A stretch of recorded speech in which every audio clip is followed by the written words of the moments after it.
आदाब, अब तक समाचार में स्वागत है आपका। यूसीसी और वक्फ अमेंडमेंट बिल को लेकर समाज में एक बेदारी जागी है। लोग जो हैं सड़कों पर हैं। पॉलिटिकल पार्टी के समेत तमाम तंजीमें भी इस मुहिम को लेकर कुछ न कुछ करना चाहती है आवाम को समझाने के लिए। जमीयत उलमा हिंद ने आज जो प्रोग्राम रखा था एक साहलम में, जहां पर कॉन्फ्रेंस रखी गई थी, तमाम समाज के लोगों को बुलाया गया और एडवोकेट और तमाम जो है आगे वालों के साथ एक मीटिंग इसकी भी रखी गई कि यूसीसी को लेकर आगे क्या किया जा सकता है। जमीयत उलमा हिंद ये वो तहरीक, ये वो तंजीम है जो आज़ादी के पहले से ही जो है समाज के लिए, भारत के लिए, मैं यहाँ पर जो है सिर्फ मुस्लिम नहीं तमाम हिंदुस्तानियों के लिए काम करने वाली एक वाहिद संस्था जमीयत उलमा हिंद। उनके अहमदाबाद के सदर हमारे साथ मौजूद है मुफ्ती अब्दुल करीम साहब, जिनसे हम बात करेंगे कि आज की इस यूसीसी की मीटिंग को लेकर क्या कुछ खास बातें हुई, आने वाले दिनों में समाज में बेदारी लाने के लिए और आने वाले दिनों में इस कानून से लड़ने के लिए क्या कुछ जो है रणनीति बनाई गई। सर, कैसे देखते हैं इस मामले को और आज की मीटिंग में क्या कुछ खास हुआ? अस्सलाम वालेकुम वरहमतुल्लाहि वबरकातुहू। देखिए, हम तमाम एक बात जानते हैं कि उत्तराखंड के बाद गुजरात सरकार भी यूसीसी लाने का इरादा रखती है और यूसीसी पर लोगों की राय इकट्ठा करने के लिए गुजरात सरकार ने एक कमेटी भी गठन की है और 15 अप्रैल तक का उसका टाइम भी दिया है। आज की हमारी इस मीटिंग का मकसद ये था कि अव्वल तो लोग ज़्यादा से ज़्यादा तादाद में अपनी राय उस कमेटी तक पहुँचाएँ, लिखित में पहुँचाए, ईमेल के माध्यम से पहुँचाए, रूबरू आप रजूआत कर सकते हैं तो रूबरू जाकर अपनी बात रखें, अपना पक्ष रखें और उनको इस बात से आगाह करें कि यूसीसी यूनिफॉर्म सिविल कोड इससे हमारे इस्लाम को, शरीयत को क्या इफ़ेक्ट आती है। इसलिए कि हमारे लिए निकाह, तलाक, मीरास, बच्चे को दत्तक लेना, गोद लेना, ये सारी चीज़ें सिर्फ समाजी व्यवस्था या समाज की ज़रूरत हो, सिर्फ इतना ही, बल्कि शरीयत और इबादत का भी एक हिस्सा है। इसमें शरीयत का भी पहलू है और इबादत का भी पहलू है।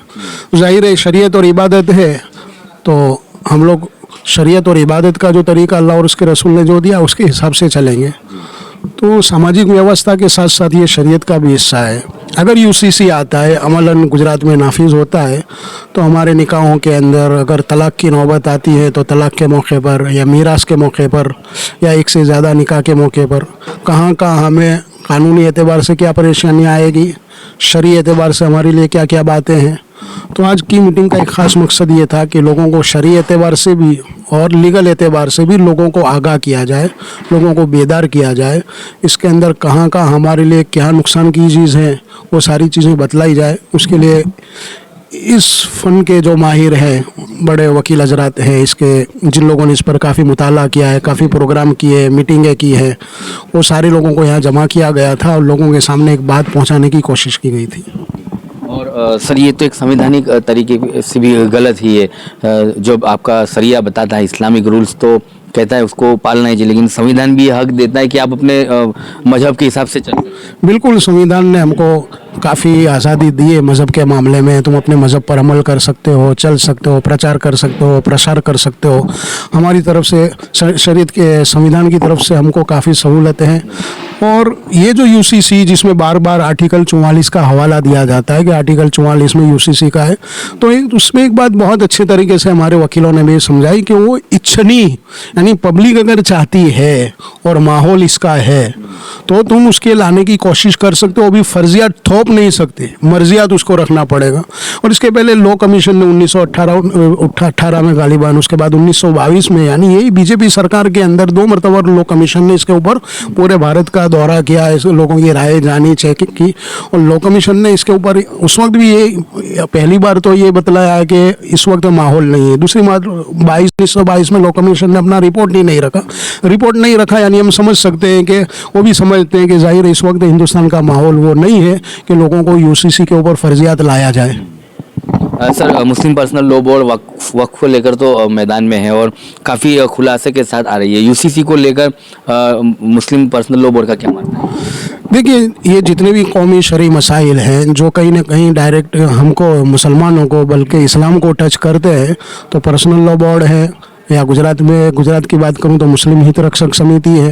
ये जो भी प्रोग्राम देंगे हम उनके साथ हैं, उनकी हिमायत में, उनकी तायद में है। वक्फ के ऊपर वो मेहनत कर रहे हैं, कोशिशें कर रहे हैं, एहतजाज, धरना और काफ़ी कुछ प्रोग्राम दे रहे हैं। अभी यूसीसी को सिर्फ 2 स्टेट में देखा जा रहा है। ऑलरेडी उत्तराखंड में तो ये लोगों ने नाफिज कर दिया है, गुजरात में भी उसकी कवायद चल रही है।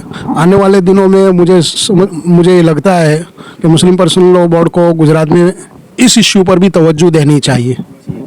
सर, जमीयत उलमा हिंद आप जिससे आते हैं, वो तंजीम है जो आज़ादी से काम करती है और देश की आज़ादी के अंदर सबसे बड़ा रोल भी रहा है जमीयत उलमा हिंद का। जेल भरो आंदोलन जैसे नारे भी उन्होंने दिए हैं।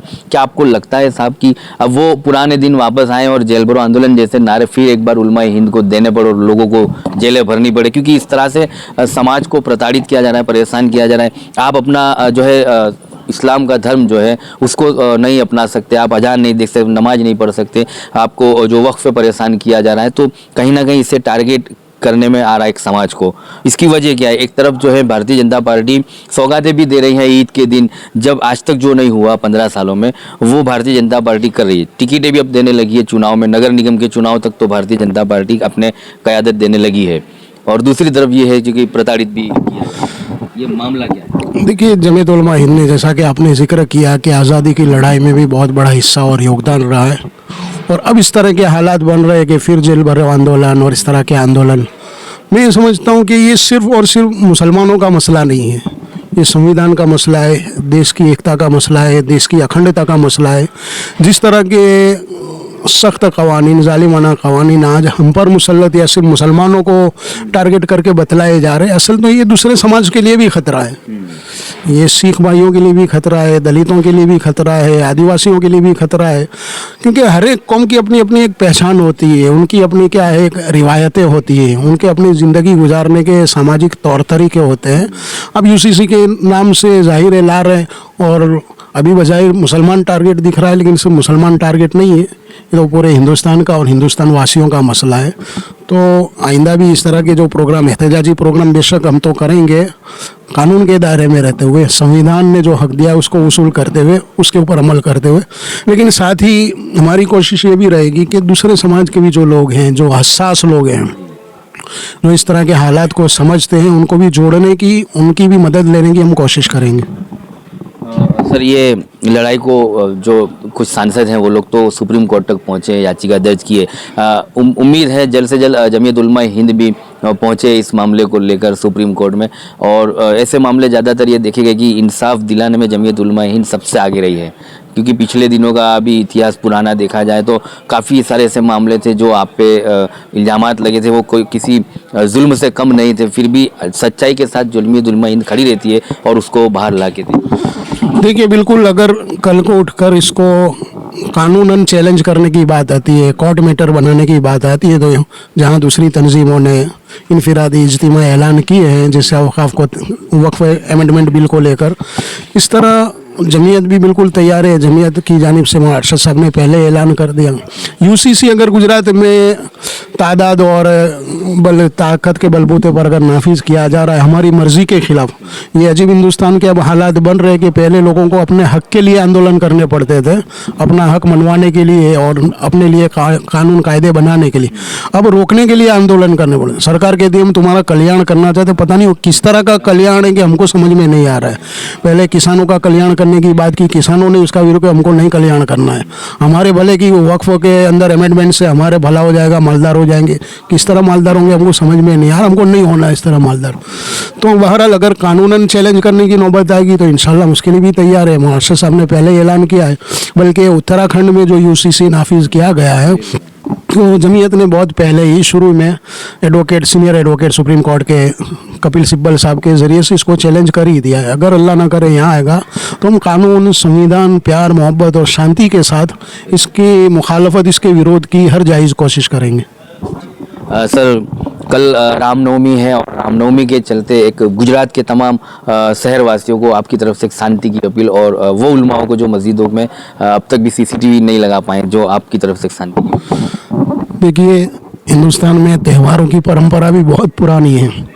कोई ऐसा नहीं कि पिछले 2-4 साल से ही त्यौहार शुरू हुए। हम बचपन में हमारे मोहल्ले से रथ यात्रा निकलती थी और कभी कोई ऐसा दंगा वगैरह नहीं होता। जब तक खुद पब्लिक तो अल्हम्दुलिल्लाह मुसलमान को हिंदू को किसी को भी इसमें कोई बहुत ज़्यादा इंटरेस्ट हो ऐसा है नहीं। मेरे छूटने के बाद में 10 साल 11 साल छूटने के हो गए। हमारे मोहल्ले से हर साल रथ यात्रा निकलती ही है। कोई परेशानी, कोई टेंशन, कोई पथराव, कोई एक दूसरे के खिलाफ नफरत की बात हो, ऐसा नहीं हुआ है। रामनवमी भी पहले से बरसों से मनाई जा रही है। हम चाहते हैं अच्छा हिंदू भाइयों का त्यौहार है, वो खुशी से मनाए बिल्कुल, और खुद भी प्यार मोहब्बत से रहें, दूसरों को भी प्यार मोहब्बत से रहने दें। कोई हम क्यों इस तरह का हम समाज बनाने जा रहे हैं कि त्यौहार को लेकर टेंशन हो जाए कि यार रामनवमी आ रही है क्या होगा, ईद आ रही है क्या होगा, रथ यात्रा आ रही है क्या होगा। अगर हम अपने त्यौहार को इस तरह प्रमोट कर रहे हैं तो ये दुख की बात। त्यौहार के नाम से तो खुश होना चाहिए, चलो अच्छा है त्यौहार आ रहा है, छुट्टी, थोड़ा सा एंजॉय हो जाएगा हिंदुओं का, मुसलमानों का। तो बस हमारे जितने त्यौहार चाहे मुसलमानों के हो चाहे हिंदुओं के हो और कौमों को, पुराने त्यौहार है, कोई नई शुरुआत तो हुई नहीं है। जो पूरी सदियों पुरानी जो परंपरा है प्यार मोहब्बत की, एकता की, मोहब्बत को, उसको नहीं भूलना चाहिए। और मुसलमानों को भी किसी तरह के बेजा जज्बात में नहीं आना चाहिए। हाँ, कानून के दायरे में रहते हुए कोई सामने से कोई छेड़छाड़ न कर जाए, उसके लिए CCTV कैमरा है, पुलिस की मदद है, कानून का साथ वो पूरा उसका ताउन करना चाहिए, लेना चाहिए। जी, तो ये थे अहमदाबाद सदर मुफ्ती अब्दुल कयूम साहब जमीयत उलमा हिंद से। और इनका ये मानना है कि समाज को बेदारी लाने के लिए इस तरह के प्रोग्राम किए जाते हैं और आने वाले दिनों में भी जमीयत उलमा हिंद और तंजीमें हैं उनके चलते ऐसे प्रोग्रामों को किया जाएगा। और UCC लाकर और वक्फ अमेंडमेंट को लाकर सरकार किस तरह का समाज को फ़ायदा देना चाहती है, वो अब तक जो अच्छे मुसलमान हैं, समझदार हैं, एजुकेटेड हैं, उनके समझ में अब तक नहीं आ रहा है। तो यही समझाने के लिए ऐसी तंजीमें, ऐसे समाज के आगेवान जो समाज को बेदारी करने के लिए, उनको समझाने के लिए निकले हैं। इनका ये भी मानना है कि जिस तरह से जमीयत उलमा हिंद ने UCC के लिए उत्तराखंड में कोर्ट तक की लड़ाई लड़ी है, आने वाले दिनों में यदि ज़रूर पड़ी गुजरात में भी इस तरह का बिल थोपा जाएगा तो गुजरात में जमीयत उलमा हिंद कोर्ट तक की लड़ाई लड़ने के लिए तैयार हैं। लेकिन हरगिज़ इस बिल को पास नहीं होना देना, ऐसा इस समाज का और आगे वालों का मानना है। और साथ में रामनवमी के चलते भी मुफ्ती अब्दुल कयूम साहब ने समाज को, देश के और गुजरात के लोगों को अपील की है कि सभी का त्यौहार है, हिंदू मुस्लिम सब अपने त्यौहार को सही ढंग से मनाएं, खुशियां से मनाएं, खुशियों के त्यौहार हैं। और एहतियात के तौर पे अपने ही धार्मिक स्थानों पर CCTV को अवश्य लगवाएं। यदि किसी भी धार्मिक स्थान है, चर्च है, मंदिर है, मस्जिद है, वहाँ पर अगर आपके CCTV नहीं है तो जल्द से जल्द लगवा लीजिए, जिससे अवेयरनेस ला सकते हैं और कानून की हम मदद कर सकते हैं। आप तक समाचार हमेशा रखे आपको आगे।